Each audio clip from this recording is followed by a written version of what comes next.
दोस्तों, सिनेमा सिर्फ कहानियों का माध्यम नहीं होता, ये एक दौर को डिफाइन करता है, एक जनरेशन की सोच को शेप देता है और हर दौर में एक ऐसा चेहरा होता है जो उस दौर का प्रतीक बन जाता है। 70s और 80s के उस उथल-पुथल दौर में जब देश बदल रहा था, जब समाज बदल रहा था और लोगों के अंदर गुस्सा, बेचैनी और उम्मीद सब एक साथ उबल रहे थे, तब पर्दे पर एक ऐसा चेहरा उभरा जिसने इन सारी भावनाओं को एक आवाज दी। वो चेहरा था अमिताभ बच्चन। लेकिन अमिताभ बच्चन सिर्फ एक स्टार नहीं थे, वो एक अनुभव थे, वो एक लहर थे, एक ऐसी ताकत जिनके दम पर एक वक्त में पूरी फिल्म इंडस्ट्री चला करती थी। और इतना ही नहीं, अभी आज के दौर में भी एक बार धर्मेंद्र जी ने कहा था वो इस इंडस्ट्री का इंजन है और बाकी हम सब उसके पीछे लगे डब्बे। तो आज हम जानेंगे उन सभी फिल्मों के बारे में जिन्होंने उनके इस स्टेटस को बनाने में मदद की थी, कि क्यों लोग उन्हें वन मैन इंडस्ट्री कहा करते थे। तो चलिए दोस्तों, जर्नी अब स्टार्ट करते हैं। नमक हराम। साल 1973 जब नमक हराम रिलीज हुई तब फिल्म इंडस्ट्री पर सिर्फ एक ही नाम का राज था, राजेश खन्ना। उनकी पॉपुलैरिटी इतनी थी कि थिएटर के बाहर भीड़ सिर्फ उनकी एक झलक पाने के लिए खड़ी रहती थी। और इसी फिल्म में एक लंबा, दुबला पतला लेकिन थोड़ी भारी आवाज वाला एक्टर उनके साथ स्क्रीन शेयर कर रहा था। उस एक्टर का नाम था अमिताभ बच्चन। पहली नजर में शायद कोई नहीं सोचता कि यही एक्टर आने वाले वक्त में पूरी सिस्टम को बदल कर रख देगा। लेकिन जैसे जैसे फिल्म आगे बढ़ती है, एक खास बदलाव दिखता है। अमिताभ का किरदार धीरे धीरे ऑडियंस के दिल में जगह बनाते जाता है। उनकी आंखों में एक अजीब सी सच्चाई है, उनकी चुप्पी भी बहुत कुछ कहती है। और जब फिल्म खत्म होती है तो लोग सिर्फ राजेश खन्ना की ही बात नहीं करते, वो कहते हैं कि वो दूसरा लड़का कौन था। तब राजेश खन्ना ने भी माना था कि आने वाले वक्त का सुपरस्टार यही है। इसी फिल्म के लिए अमिताभ बच्चन को फिल्म फेयर का अवार्ड भी मिला था और इंडस्ट्री ने पहली बार ऑफिशियली उन्हें नोटिस भी किया था। लेकिन यह सिर्फ एक शुरुआत भर नहीं थी, बल्कि यह एक संकेत था कि एक नया युग आने वाला है। दीवार। अगर आपको समझना है कि वन मैन इंडस्ट्री बनने की शुरुआत कैसे होती है, तो आपको इस फिल्म को समझना होगा। यह सिर्फ एक फिल्म नहीं थी, उस समाज की आईना थी। एक ऐसा समाज जहां मेहनत करने वाला इंसान अक्सर हार जाता है और सिस्टम जो कि हमेशा ताकतवर के साथ खड़ा होता है। और इसी फ्रस्ट्रेशन को जब एक किरदार में ढाला गया तो वो बन गया विजय। जब अमिताभ बच्चन स्क्रीन पर आते हैं तो ऐसा लगता है कि वो एक्टिंग नहीं कर रहे हैं, वो उसको जी रहे हैं। उनका गुस्सा बनावटी नहीं लगता, बल्कि वो असली लगता है। मेरे पास माँ है, मेरे पास माँ है। यह सिर्फ एक डायलॉग नहीं, बल्कि उस समाज की कड़वी सच्चाई है जहां पर नैतिकता और आदर्श समाज की थपेड़ों के आगे हार मान लेती है या फिर टूट जाती है। यह फिल्म उस समय की बिगेस्ट हिट्स में से एक बनी थी और इसी फिल्म के साथ अमिताभ बच्चन का एंग्री यंग मैन का इमेज सीमेंट हो गया था। अमर अकबर एंथोनी। अब इमेजिन कीजिए एक फिल्म जिसमें तीन हीरो हैं, विनोद खन्ना, ऋषि कपूर और अमिताभ बच्चन। लेकिन पूरी फिल्म खत्म होने के बाद अगर सिर्फ एक ही किरदार आपके दिमाग में रह जाए तो समझ लीजिए कि वहां कुछ एक्स्ट्रा ऑर्डिनरी हुआ है। एंथोनी गोंजाल्विस यह सिर्फ एक किरदार नहीं था, प्योर इंटरटेनमेंट था। उनका ड्रंकन मिरर सीन जहां वो खुद से बात करते हैं, दारू मत पी मत पी मत पी, दारू खराब चीज है, वह सीन इतना नेचुरल है कि आज भी एक्टिंग स्कूल्स में उसे मिसाल के तौर पर पढ़ाया जाता है। यह फिल्म उस साल की सबसे बड़ी हिट फिल्मों में से एक थी और इस फिल्म के साथ ही अमिताभ ने एक बार फिर ये साबित कर दिया कि वो सिर्फ इंटेंस एक्टर नहीं, बल्कि कंप्लीट इंटरटेनर हैं। डॉन, एक ऐसी फिल्म जिसे शुरुआत में कोई बड़ा प्रोजेक्ट नहीं माना जा रहा था, लेकिन अमिताभ बच्चन ने उसे इतिहास बना दिया।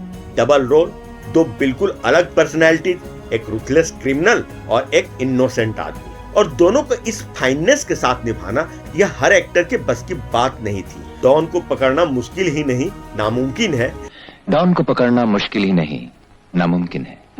इस डायलॉग को इस अंदाज में बोला गया कि यह सिर्फ पॉपुलर ही नहीं हुआ, बल्कि यह इमोर्टल हो गया। फिल्म ने बॉक्स ऑफिस पर शानदार सफलता पाई और बाद में कल्ट क्लासिक भी बनी। यहाँ अमिताभ ने दिखा दिया कि वो रिस्क लेकर भी उसे सक्सेस में बदल सकते हैं। मुकद्दर का सिकंदर। अगर आप अमिताभ की एक्टिंग का इमोशनल पिक देखना चाहते हैं तो आप एक बार फिर से मुकद्दर का सिकंदर देख लें। एक ऐसा किरदार जो प्यार करता है लेकिन उसे पा नहीं सकता, एक ऐसा इंसान जो जितना ही ऊपर जाता है उतना ही अंदर से टूटता जाता है। उनकी आंखों में जो दर्द है वो अभिनय नहीं, वो अनुभव लगता है। वो साथी रे वाला गाना सिर्फ म्यूजिक नहीं, एक इमोशन है। ओ साथी रे, तेरे बिना भी क्या यह फिल्म उस साल की हाईएस्ट ग्रॉसिंग फिल्मों में से एक थी और इस फिल्म के साथ ही अमिताभ ने अब ऑडियंस के दिलों पर सिर्फ राज करना ही नहीं बल्कि उस पर कब्जा भी कर लिया था। कालिया। अब बात करते हैं उस फेज की जहां अमिताभ बच्चन सिर्फ एक्टर नहीं एक फेस्टिवल बन चुके थे। कालिया सिर्फ एक फिल्म नहीं थी, ये एक इवेंट थी। यहाँ कहानी बहुत कॉम्प्लेक्स नहीं है।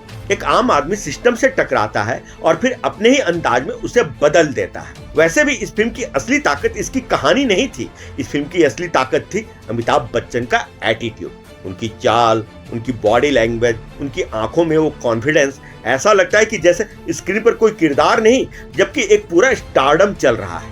हम जहां खड़े हो जाते हैं लाइन वहीं से शुरू होती है, जहाँ खड़े हो जाते हैं लाइन वहीं से शुरू होती है। यह डायलॉग सिर्फ स्क्रिप्ट का हिस्सा नहीं था बल्कि यह उस दौर की सच्चाई थी, क्योंकि सिनेमा हॉल के बाहर लाइन सच में वहीं से शुरू होती थी जहां अमिताभ बच्चन का पोस्टर लगा होता था।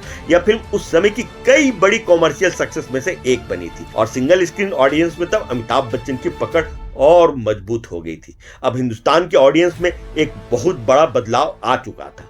अब अमिताभ सिर्फ एक्टर ही नहीं रहे थे बल्कि वो अब एक हैबिट बन चुके थे।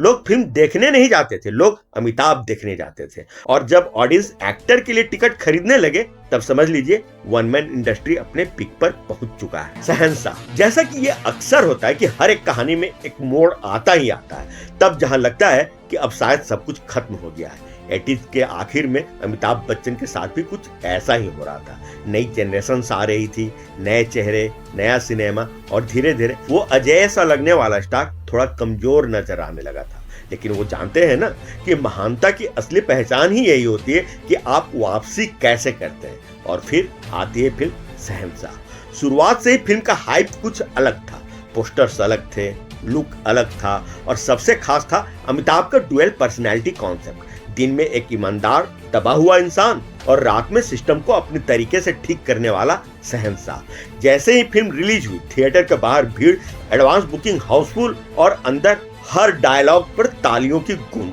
रिश्ते में तो हम तुम्हारे बाप लगते हैं, नाम है शहंशाह। रिश्ते में तो हम तुम्हारे बाप होते हैं, नाम है शहंशाह। यह सिर्फ डायलॉग नहीं था, यह एक घोषणा थी कि मैं अभी खत्म नहीं हुआ। फिल्म ने शानदार ओपनिंग ली और अमिताभ का स्टारडम एक बार फिर से रिवाइव हो गया। भले ही फिल्म को लेकर क्रिटिक्स डिवाइडेड थे लेकिन ऑडियंस का फैसला साफ था, अमिताभ इज बैक। और यही वन मैन इंडस्ट्री का सबसे बड़ा प्रूफ मिलता है, जब कंटेंट एवरेज हो लेकिन स्टार उसे इवेंट बना दे।